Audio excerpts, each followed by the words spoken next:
opening lines, you who are on the road must have a code that you can cling to. Oh my gosh. What they were saying was you don't have to do what other people tell you to do. If you can't follow the structures that you've been given, all right.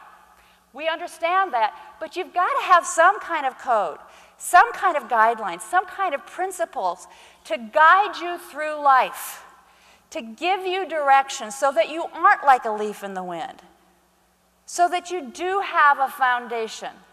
And ever since I heard that song, that's the power of words, just those few words, you who are on the road must have a code that you can cling to. Ever since that, I have been a big fan of codes. So the 10%ers say no to complicity. The 10%ers say no to lame excuses. They also say no to what I call aggression's law. Now here's what aggression's law is. Aggression's law says that aggressive communication drowns out reasonable communication. Turn on cable news, you know exactly what I'm talking about. Where there's such a culture of aggression that it's become accepted that people don't even hear the voice when someone speaks up reasonably. Quality and safety violations. 10% of nurses say no to quality and safety violations.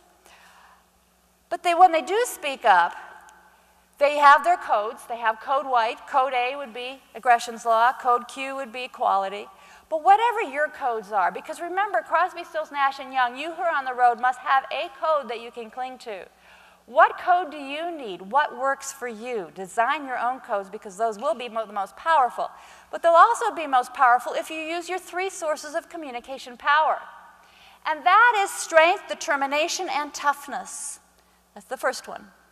Smarts, savvy, and clarity. That's the second one. And sweetness, saintliness, and heart. What I'm saying is, don't you come up against the same communication challenges again and again and again? Isn't it true? And so if you do, take the time to figure out how to respond, but in a way that isn't only strong, but in a way that is smart, and in a way that is powerful, and in a way that is sweet.